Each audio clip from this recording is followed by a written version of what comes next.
Can I help you?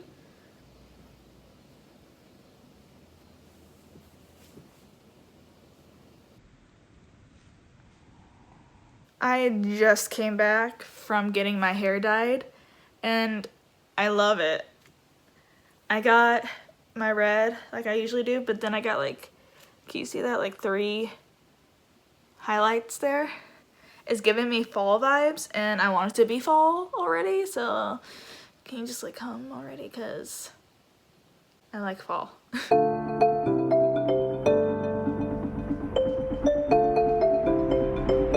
Hey guys, hey book buddies, it's me, Jessie, and if you're new here, hey, I'm Jessie. I do bookish videos, and this video,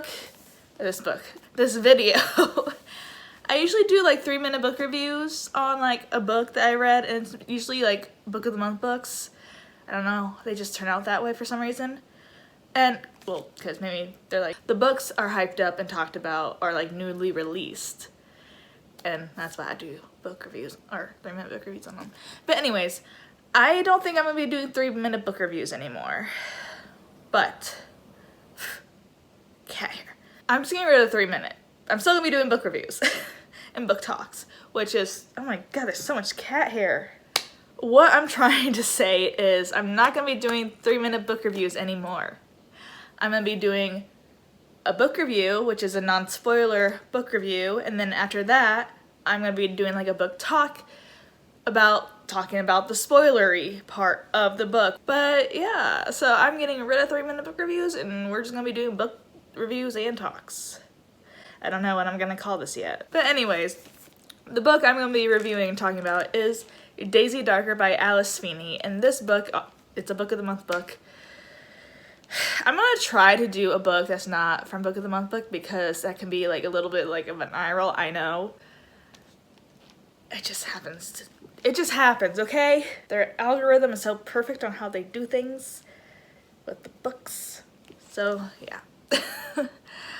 I've never read an Alex Feeney before this book, but I know she does like thriller mysteries, and this particular book is like a wicked wink, as it says in here, to Agatha Christie's And Then There Were None. And I haven't read that book. I've never heard of it until I just read it right there. And I didn't know that going into reading this book, so I wasn't thinking along that lines of the story, but I wasn't thinking along the lines of, so this is like a retelling in a way. So I went into this book thinking it's just gonna be like a fun thriller mystery. What's it called? What are those called? Dinner murders? Dinner mysteries? You know, like when like it's like they come together and it's like a dinner, and it's like you have to guess who done it, but people keep dying. Yeah, it's like that. I thought it was gonna be like that, but oh boy. It is that, but then okay. So we have Daisy Darker. After years of avoiding one another, Daisy Darker's entire family is assembling for Nana's 80th birthday party in Nana's crumbling Gothic house on a tiny tidal island. They're finally back together one last time, and when the tide comes in, they will be cut off from the rest of the world for 8 hours. The family arrives, each of them harboring secrets. Then at the stroke of midnight, as a storm rages, Nana is found dead. An hour later, the next family member follows. Trapped on an island where someone is killing them one by one, the Darkers must reckon with their present mystery, as well as their past secrets before the tide goes out and all is revealed. It sounds so good. And it was good. But it's such a slow burn book. And I don't know if, like I said, the Agatha Christie book, I don't know if that's a slow burn too, so maybe that's where it's getting it from. But this book is so slow. And it's one person's perspective, Daisy Darker, and it does go back and forth from past to present. Like, present as in they're present at the dinner with Nana for her 80th, but past to where, like, it's Daisy Darker and her sisters and her growing up with being around Nana in the house. And, like, they usually go back to the past when an issue comes up about a family member or between two family members, and it'll go back into the past to where like it all began and why and stuff, which it was interesting, but I just feel like it really dragged on, and like with details it dragged on. Like, this is such a slow burn of a book. I liked the present more than the past. It was much more interesting. This book is very, like, heavy. Like, it sits on, like, the negativeness and the heavy, depressing feeling, a down and dreary feeling. Because just look at, like, the house right there. It's, like, isolated, it's cold, it's dark. That's what the whole family feels like. The whole family, they are very negative, they are nasty to each other, they are very vain, and we see that throughout the whole book, from past and present. It's like, I see why you died or why you were killed. I know that's like, to say. And also, with it being Nana's 80th birthday, all the family's coming together because of what happens when Nana passes away, of her will. That's basically what the people want. That's why they're coming to the party, because they want to know what they're getting. Because Nana, she is an author of children's book called like the Daisy Darker books. It's so poetic, but still very dark poetic. Because like there's nursery rhymes that took a dark turn, and it all like intertwines with the family and their vices and their vanity, and yeesh, it's so like depressing. Like, if you want to be happy, don't read this book. And if like you struggle with like mood disorder and like depression, probably don't read this book, because it really heavily dwells in those dark, dreary, negative feelings, because basically the whole book is the family and them fighting, and they're all negative together. There's like not one aspect of it being a happy moment without someone feeling like jealous or like hurt or angry or revenge. It's just like no one can be happy for a person in that family, and that's really sad. So going along with that, and it being a slow burn of a book and it drags, it's just an icky feeling to sit in. And this took me a couple like days, a week maybe, to get through this, because it was like I didn't want to read it as much because I didn't want to be in those feelings. But when we get to the very end, that's when all the shit goes down. That's when everything gets dark and creepy and takes a turn for the worst. And I was very amazed. I was very surprised. And again, I don't know if how the ending of this is the same of what it would be in Agatha Christie's And Then There Were None. I don't know if the structure of how the ending of this turns out is the same, or if there's little aspects of it that are the same, but this one took a different route for this story. I don't know. But, holy crap. I was reading the rest of this book like at the wee hours of the morning, and I'm like, am I having a fever dream? Yeah, it was like that. It's so creepy. It's so sad and depressing and like horrific and horrifying. But then finding out something else that all ties it in together is very clever and very shocking, because I noticed myself going back through the book and looking at specific, like, not pronouns, but like words they were saying to see if the ending was right, structured it so to where it did end up like that, and it did. Very interesting. I love that it was like little details there. I like that. But also, at the very beginning, we know that Daisy Darker has a secret, and I'm like, is it a secret that of what it came out to be at the end, that secret, or is there another secret that she knows and is, I don't know. I don't know. But first getting into this book, the writing was okay. I had to get used to the writing, but it wasn't terrible by any means. The writing, the dialogue was good. The structure, now seeing the structure, whew, it's so good. So good. It's so good. With the little clues we get throughout each chapter of like who might die next.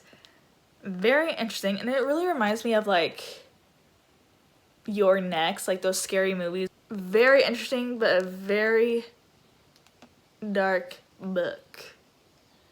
I wouldn't necessarily recommend it for everyone, but if you like dark, creepy, horrific, dreary, anything of that, if you like that, then this is for you. Yeah. And if you like Agatha Christie's book, then this is for you, which I should probably read that. Wow. If it's like this, probably don't want to read it. Yeah. I think I give this book a 4 out of 5 stars. And that's all I have to say for the non-spoiler part of this video. If you have read this, or if you don't care to be spoiled, continue reading. But if you are signing off from here, thanks for watching. Like this video if you want more videos like this. I don't even know what I'm going to title it yet. See you guys next time. Okay, so, this bitch. Oh my god. It's a brilliant ending, and like I said, I don't know if it's the same as Agatha Christie's ending, but holy shit, I did not see that coming. And I know I say it's like, I don't see that coming, that ending coming, or like, I didn't see that twist, that's such a good twist, but holy crap, this book. The ending. It kind of reminds me of like that movie, like Nicole Kidman, there's cat hair everywhere, called The Others, where they think their house is haunted, but really, they are the ghosts in their house. Yeah. When I first read that at the very end, I'm like, are you shitting me? What? And then I went back and looked through like the chapters to where it was in the present time to see if, because Daisy always said that she was invisible to everyone. No one would ever talk to her. Even if she said something, they would ignore her and like say something else. And that's exactly what happened. Daisy was ignored because she wasn't there. And when Trixie, the niece, and the daughter of Lily, one of the 3 sisters, when Trixie is like, yeah, this happens, but usually you faint and it all happens all over again and you don't know what's going on. I'm like, what happened this time? So Trixie is telling Daisy Darker that she is dead. Trixie can see Daisy because she also had that, she has that hereditary heart issue, so she did die once and now she can see Daisy. And she's the only one that can see Daisy. Until you're mere seconds from dying, then you see Daisy. But when Trixie says that, like, how come you haven't fainted yet? You usually faint when I tell you this and then everything starts all over again. But Daisy's now understanding this, that she's been dead all this time. And no wonder no one's, like, been talking to her. She's feeling invisible because she's not there. But she doesn't know that. That's so interesting. And, like, holy crap. I love how everything is interweaving and woven and oh my gosh. Like I said, I don't know if that's how Agatha Christie's was, but this was so good. But like how Daisy died, that was so horrific and like creepy and like so like gothically beautiful though, but horrific. Oh my gosh. But also, the thing about, it's at the beginning, I said, Daisy's secret. Is Daisy's secret what it comes out to be at the end, that Daisy has been dead this whole time? But at the beginning of the book, she wouldn't have known that. So does she have a different secret at the end? Or is her secret what the events that led up to her dying? Is that her secret and of what she saw? at the bonfire Halloween thing? Is that her secret? What's the secret? Which one are you talking about? There's multiple. There's multiple. Let's be specific here. Wow. This is a good book for Halloween to read if you're into those type of thrillers. But I really did feel for Daisy and how she grew up, because she really did have such a really horrific childhood in life, and like her mother and her family not treating her the same as her two older sisters just because she has this heart defect, and like they're handling her like she can break at any second, which depends on what activity that you're doing. But she really didn't get to experience her life because of her heart defect. But then we learn at the end that the doctor said to her mom that Daisy's gonna live a normal life. She can do whatever she wants. But they never told Daisy that. She had a sucky life. I'm glad she gets her revenge. Because Nana, hell yeah, Nana. And Trixie, wow, so much character depth and growth with Trixie. Holy crap. I did really enjoy this book, but I kind of wish I didn't finish reading it at the wee hours of the morning, because I'd be sleepy and it felt like a fever dream. So if you read this book, let me know what you thought in the comments down below. Try not to give any spoilers, as I have just spoiled to you. But yeah, like this video to let me know if you want more videos like this. But I kind of like talking about non-spoilery and then book talk when it's spoilers. So thank you guys so much for watching. Like, subscribe if you want more videos by me, and I'll see you guys later. Bye, book buddies.